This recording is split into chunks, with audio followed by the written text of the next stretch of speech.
Well, welcome, CCV. It's good to be with you, and this series has been a powerful one. I want to start by asking you if you've ever heard of a guy, if you've ever heard this name. His name is Mr. Beast. Have some of y'all heard of Mr. Beast?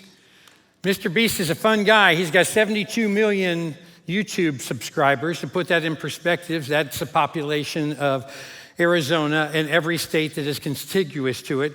Also, the state of New York, let's throw that in as well. 72 million people. Why do they follow him? Well, he's a very generous man, and he will give things away right and left if you follow him or you're in the right place at the right time. For instance, one time he gave a waitress a $10,000 tip. That would be a good tip for a nice breakfast, right? Another time, he had a contest between 4 guys to see who could keep their hand on a briefcase that had $1 million in it. The person who kept their hand on it the longest received $1 million. One thing after another. But one of the coolest things that he does, sometimes when he goes to Walmart or Target, he will bring his camera crew with him, and then he will grab a random shopper, and he will say, hey, I've got a red circle right here, right there on the ground. He said, you've got 10 minutes to get everything that you want in this store, and I'll buy it for free if it's inside the circle. Now, can you imagine? Right now you're thinking, aren't you? You're thinking, what would I get? What would I go get, right? Well, can I tell you what you won't go get? You're not going to go to the, where's the Halloween candy? I'm going to go get some Kit Kats, right? Nobody's going to say that. Instead, you're going to look for things that are of value. You're going to find some probably flat screens and maybe some TVs, some laptops, some PlayStations, some jewelry, some gift cards. One guy, when he did that, you know what he did? The first place he ran? He ran to the gift card area. He bought up every single gift card to the fullest amount and brought it and put it in the pile. So what would you do? Sometimes what he'll do is at the 9-minute mark, he will say, you got 1 minute left. You got 1 minute. You got to get your stuff. And then all of a sudden, if it stays inside that circle, they've got to figure out what stays and what goes. If it stays inside the circle and it's within that red circle, they get it for free. Sometimes we think, you know what, that's kind of what it's like with life.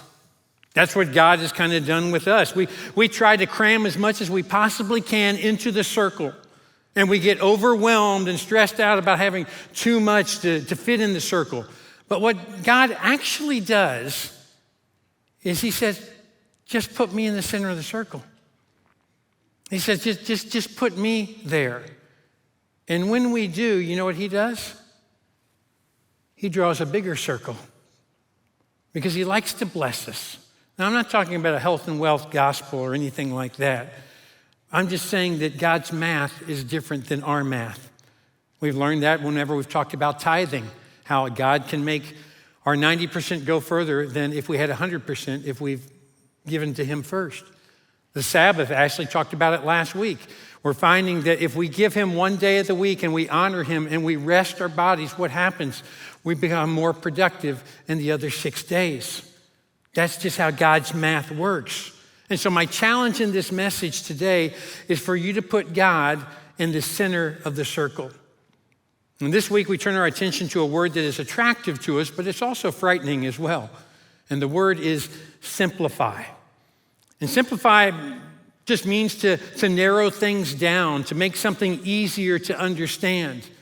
And in a world where each day we're exposed to thousands of ads calling for our attention, 4,000 of them a day, by the way, we have to make numerous choices and decisions.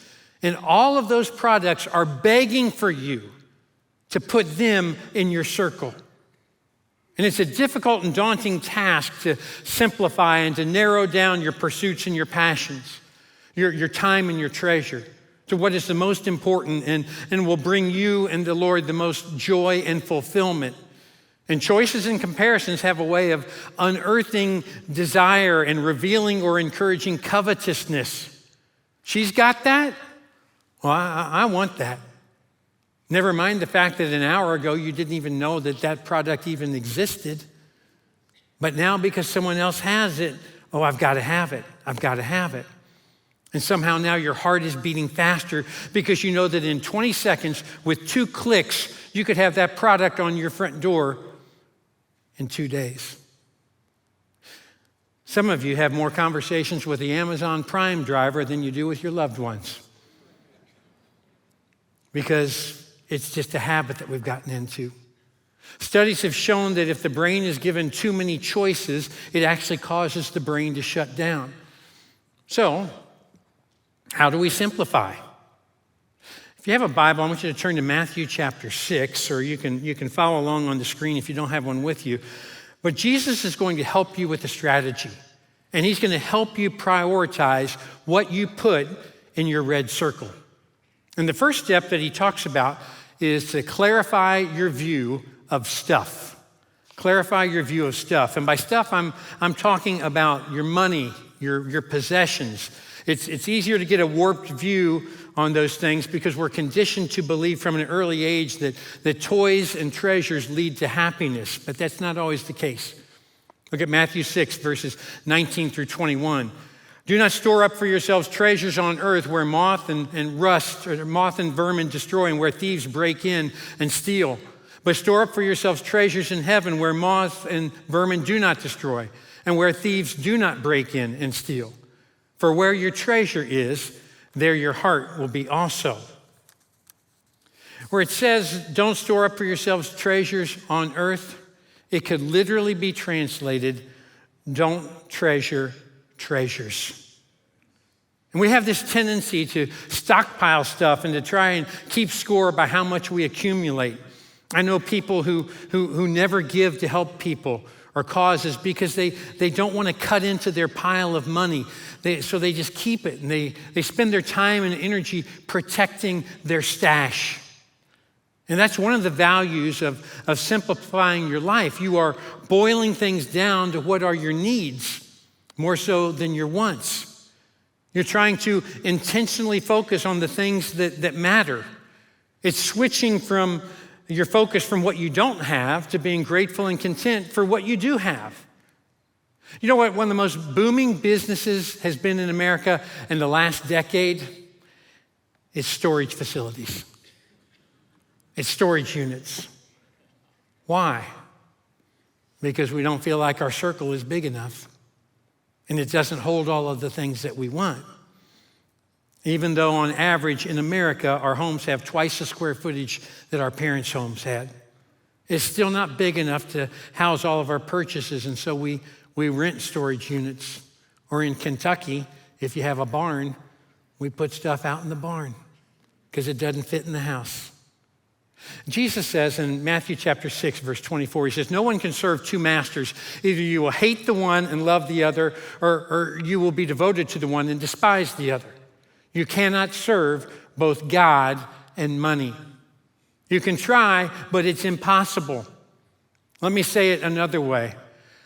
Clarify your view of stuff, because if money defines you, it will destroy you. I promise you that's true. Back in the 19th century, David Livingstone was a well-known, longtime missionary in Africa. And he was instrumental in taking the gospel to remote parts of Africa. He risked bodily harm on numerous occasions in his effort to share the story of Christ with first-time people who threatened to kill him for sharing the gospel. But Livingstone was so well loved and respected that when he passed away, they buried him in two places. His body was brought by a ship over to England, where he was laid to rest in Westminster Abbey. But before he left Africa, now this is going to sound bizarre, and it's also going to sound barbaric,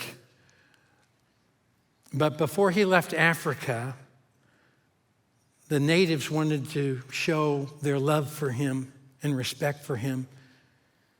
And so they cut his heart out of his chest, and they shipped the body to England.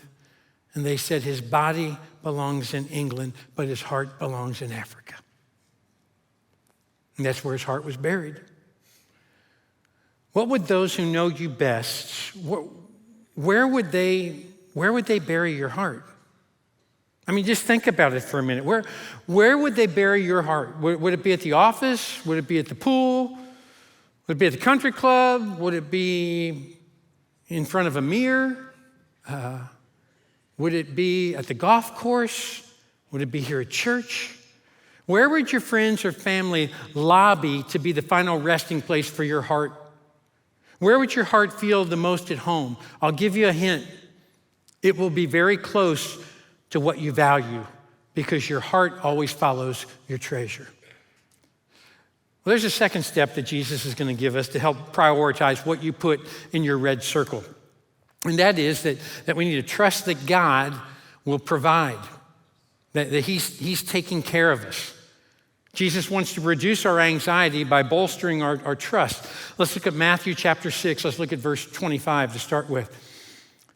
Therefore, I tell you, do not worry about your life, what you will eat or drink, or about your body, what you will wear. Is not life more than food and the body more than clothes? So he's talking about some necessities here. You have to have clothes and you have to have food and drink. Let's look at the next passage, 28 through 31. And why do you worry about clothes? See how the flowers of the field grow? They do not labor or spin. Yet I tell you that not even Solomon in all his splendor was dressed like one of these. If that is how God clothes the grass of the field, which is here today and tomorrow is thrown into the fire, will he not much more clothe you? O you of little faith? So Jesus is talking about these necessities. He's talking about food and he's talking about clothing. We could probably throw shelter in there because in his setting, it wasn't that cold at night and it wasn't that hot at night either. And so some people did live basically outside. Our world's a little different, especially here in Phoenix. You guys, 115 degrees in the summer. It's nice to have some shelter. Same for those on the East Coast. When it gets 5 degrees below zero, it's nice to have some shelter. John Mark Comer, who wrote the book, Ruthlessly Eliminate Hurry, he says, for a lot of people, things aren't just things. They are identities. And he's right. And that's very convicting. Did you know that years ago, one of the guys who worked at a Wall Street broker, worked for Lehman Brothers, his name was Paul Mazur. He said this quote, we must shift America from a need to a desires culture. People must be trained to desire, to want new things, even before the old have been entirely consumed. We must shape a new mentality. Man's desires must overshadow his needs. Well, they succeeded. You can check that box. They have created discontent. And for some of us, simplifying is tougher than it is for others. Let me ask a question of all of y'all from every campus, all right? Audience participation time here. Where are my practical, organized people who get rid of stuff in their office or at home if they don't use it for a long time? Where are those people? Put your hands up, be proud of it, all right? Now let's change the question. Where are my people who keep things for years and years and you never throw things away? You're not a hoarder, but you're a keeper. We'll call ourselves keepers, all right? Because you never know when that might come back, right? So where are those people? Great, I will see you at our support group meeting, okay? Because I am right there with you. You know, I'm the guy who says, hey, leisure suits, they might come back, babe. They might come back, I'm telling you. Or a pet rock that I was given when I was 12 years old. We might need that. And so I'm a keeper. And my excuses to my wife on my office being so messy, my wife will look at that and I'll always say, well, what can I say? I'm creative, I'm very productive, and that's why I know where everything is, and I have piles everywhere. And on Enneagram, I'm a 7, and my wife is a 1. You know what that means? Lots of times we don't get along. That's what that means, all right? You don't have to know a lot about Enneagram just to know that, okay? But I have a lot of stuff. Sometimes my wife will not come in my office because it makes her physically sick to come in and just see stuff everywhere. It looks like a bomb went off. At the church where I used to work a number of years ago, we had this one hallway that had 10 offices of pastors. And there was 5 on one side of a hallway and 5 on the other side of the hallway. And one night we had a break-in, and some burglars broke in. And from the security footage, we could tell that there were 2 different people. And they just randomly ransacked their way through every single office. And they just pilfered their way through, and they would look for electronic items, anything that had resale value, and the whole time they would just make a huge mess and they would just trash the office. Every single office was broken into and something stolen except for one. And it was mine. And everybody's like, well, how come Stone's wasn't broken into? How come they didn't break into Dave's office? And, were you in on it, Dave? That's what they were saying. Were you in on it? I said, no. And we finally figured out why. You know why? It's a two-man job. They came down through the offices. I promise you that each one of them went into my office at one point and said, oh, my buddy's already been in here. So they just headed on, right? So that may be the only upside and positive to not simplifying. But other than that, simplifying your life is really wise. More stuff can lead to more stress because your mind becomes distracted rather than focused. And so I was trying to think as I was writing the sermon, how could we get a different perspective, an objective observer to share maybe how America has perhaps tarnished or influenced us by the pull of advertising. And a couple of weeks ago, I was with a mission organization where people have left America to go serve in Uganda. And so this week, I just reached out to some of them to get some of their observations. Let me just read what one of them said to me. This is what she wrote. America's fixation on stuff is maddening to me now. I didn't take a ton with me to Uganda, but the more time went by, the more the Lord provided for me. People love to ask me what I miss most from the U.S. living in Africa. There were material things I missed, a certain cozy blanket or sweatshirt, specific food items that can't be found in Uganda. But we have never once been naked or hungry or without a roof over our heads. And what I really miss isn't my stuff. It's my people. We just truly don't need all the stuff that we think we do. We need each other. And you might say, well, okay, all right, Dave. Well, she's a missionary, so she's probably out of touch with the real world. Well, no, she's actually pretty in touch. She's a homecoming queen of her high school in Nashville.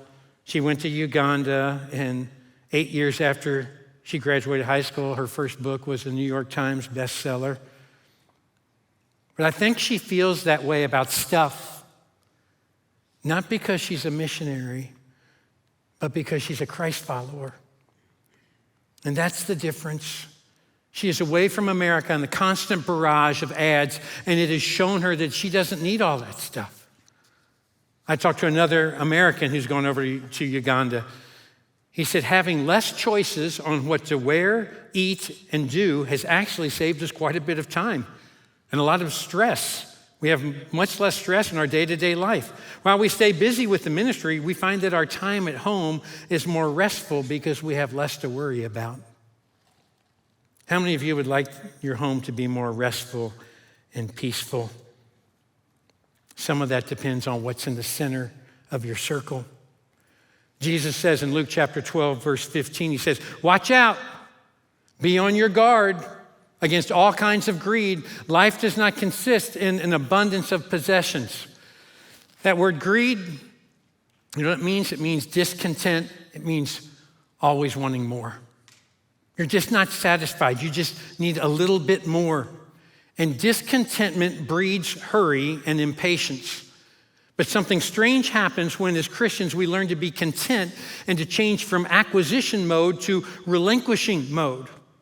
Now, I'm not saying to be apathetic about your savings or the clothes you wear or the place where you live. After all, Jesus himself said, anyone who doesn't take care of their family is worse than an unbeliever.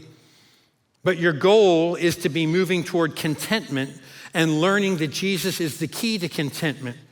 And there is something wrong when we become dissatisfied and we think that some product or possession is going to bring us lasting joy. When we simplify, we are actively moving toward contentment. And less stuff really does mean less stress. And less stuff means more margin. And more margin means healthier relationships.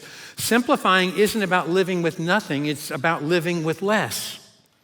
And God wants to use what we have been blessed with. God wants you to use that to his glory, to see our role as a conduit, as someone who directs the dollars to where they will do the most good. Someone who postures and positions their possessions to have the greatest kingdom impact. It's okay to have things. Just make certain that the things don't have you. Well, clarify your view of stuff. Trust that God will provide. And prioritize your pursuit of Jesus. It comes back to that. In fact, this whole passage builds to verses 31 through 33. Look at it. So do not worry, saying, what shall we eat, or what shall we drink, or what shall we wear? For the pagans run after all these things, and your heavenly Father knows that you need them. But seek first his kingdom and his righteousness, and all these things will be given to you as well. It's a promise that God will take care of our necessities if we put him in the circle first and we put him in the center. Jesus doesn't say, don't worry about what shall we eat or drink or wear. He doesn't say that because of the fact that these people had so much. He says it because they had so little. Because the crowd that he was speaking to at the Sermon on the Mount, they lived hand to mouth, and lots of times they didn't know what their next meal was going to be. And so his advice was to trust God for life's necessities. But we live in a completely different world. We never go hungry. We have plenty of selection of clothes. We have a roof over our heads. Can you imagine what Jesus would say to us today? I mean, there's dozens of different things that he would talk about. There's dozens of things that he would say, but I think that the single greatest thing that he would talk to us about would be the greatest distraction to our putting him in the center of our circle. And the greatest distraction to our time with Jesus is this. It just is. And we are living in a place and a time where people don't use their phones, they worship their phones. The studies about our smartphones reveal some very frightening statistics. In America, on average, a person checks their phone 150 times a day. On average a day, you touch your phone over 2,000 times. You say, oh, that's impossible. Well, no, the actual number is 2,617. And if you're following a whole bunch of people on Instagram or you're on Facebook and you're just scrolling your way through and you're just going along, every time you're touching, oh, you like that? That's 2 more taps toward that number. If you're a millennial, the number is over 4,000 touches a day. So what does that say? How can we simplify in this area? Well, we could turn off our notifications to news outlets and tell yourself that you will only check your phone on the hour. Maybe you'll only return text messages or emails in the first 5 or 10 minutes of the hour. You could take a fast from social media for 2 days a week. You could put your phone away at meals. You can get creative. There's all sorts of things that you can do. Use your phone. It's great. Just don't be consumed with it. 30 years ago, this wasn't even available. And yet now, for the majority of Americans, it would be the very first thing that we put in the circle.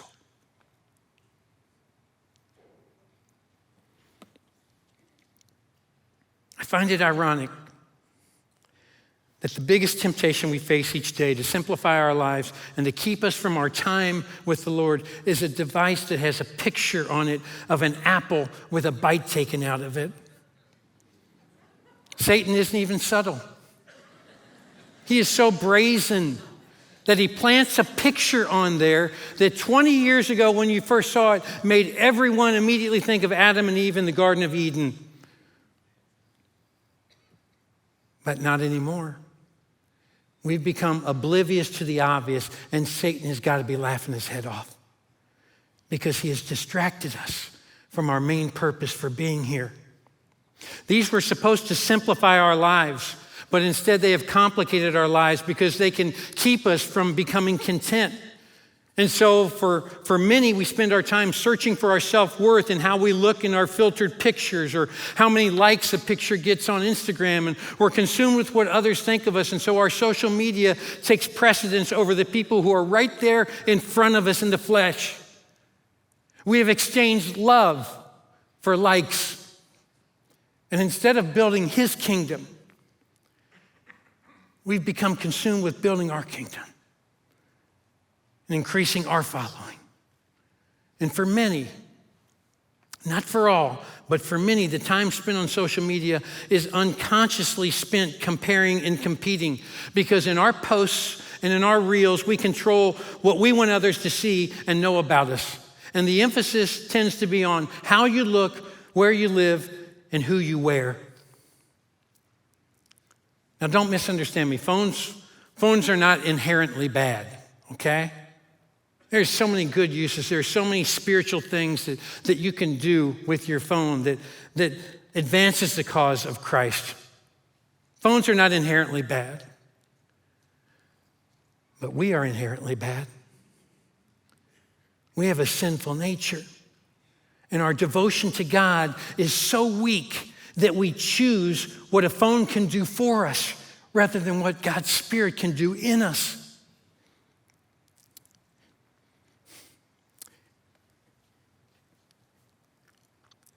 And the result is that popularity and possessions become our pursuit, and Christ is no longer the priority of our lives. We've pushed him out of the circle. And so what I'm saying is, your circle can't hold that much stuff. And so you got to start with Jesus. And he will expand your territory, and he will enlarge your circle as he sees fit. He's a good father who likes to give good gifts to his kids. And so if God has blessed you with a house, then open your home up for a small group to meet there, or invite neighbors over for a meal. If God has blessed you with time, then pour into someone. Adopt an elderly person to regularly check in. Listen to people at work.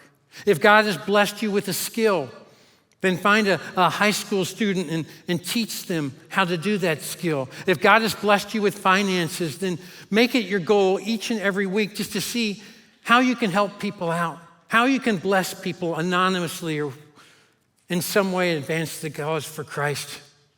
Because whatever we put in that circle, we've got to be intentional about it. We've got to sense an urgency. We've got to make an eternal difference, because when it's all said and done, what will be in your circle? Would there be so much stuff there that there's no people there? Would there be a lot of people there and no Jesus there? Here's my challenge for you, okay? The challenge is a tough one. What do you need to remove from your circle so that Jesus can be at the center of it? I've got something here because I want you to visibly see a circle. I want you to picture it. Because when you think about your circle, you have to really wrestle with what it is that you're going to put in there and whether or not Jesus is going to be at the center of it. So every time you see a circle this week, wherever it might be, I want you to think about, where's Christ? Have I put him in the center? You know, there's something different about Mr. Beast. Mr. Beast will tell you when you're at the 9-minute mark, and he'll say you got 1 minute left. And so you got to hurry and put it together and make certain that it fits in your circle. But God doesn't do that with us. We don't know when he's going to come back, and we don't know when we're going to die. So we have to make certain of the things that we put in there. Crawford Loritz said it like this. He said, at birth, you look like your parents. At death, you look like your decisions. So you've got to decide, where does Jesus fit in? Where is he going to be in your life? Where is he going to be in your circle? If you removed everything that wouldn't matter in eternity, would your circle be empty? My mom passed away about 5 years ago, and my dad joined her in heaven earlier this year. In the spring, my brother and I, we were going through all sorts of my parents' belongings, and it's a very surreal experience trying to decide what to keep for posterity and what to get rid of. But I came across a typed manuscript of a talk my mother had given back in 1972. Now, you have to understand something. My mom only spoke publicly maybe a handful of times in all of her life. But she did say yes to speaking for an area women's luncheon. And toward the end of the talk, she talked about a car accident that our family had been in 5 years before she gave this speech. And it was a rainy day. We were hit head on by an oncoming car going 55 miles per hour. My brother Jeff and I were not injured. My dad had to have 21 pieces of glass surgically removed from his eyes.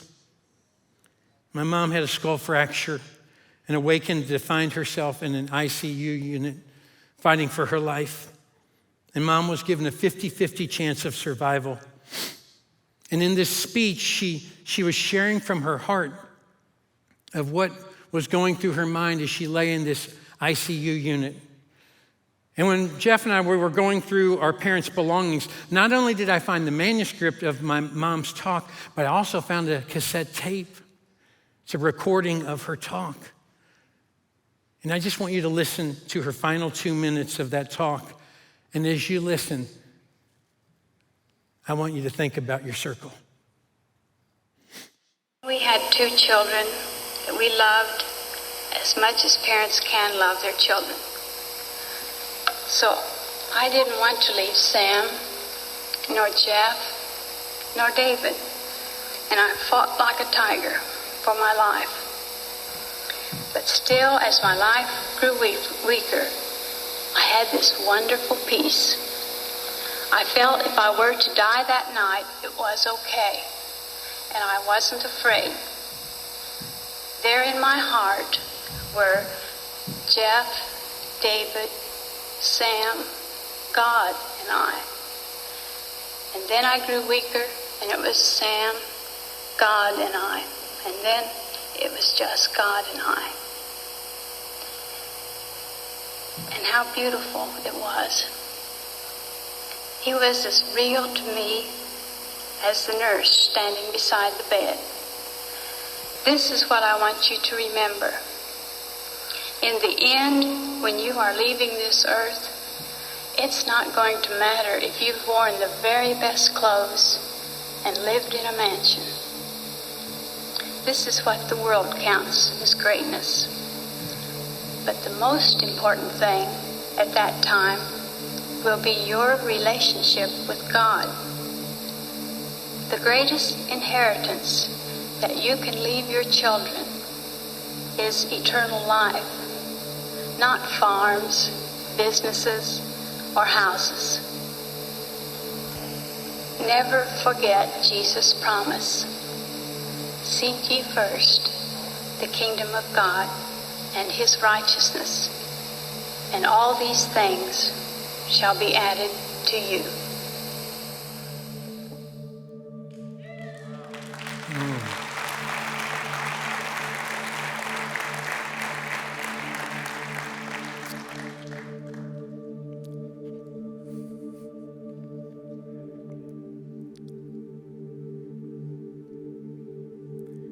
There's probably not a lot to add to what my mom said. So if all you have is Jesus, you got everything you need. And the circle is complete. We're going to close. I'm going to ask you to stand. I'm going to ask the band to come out. And we're going to sing about what's in your circle. And I want to encourage you to worship right alongside with the worship team. Let's worship together.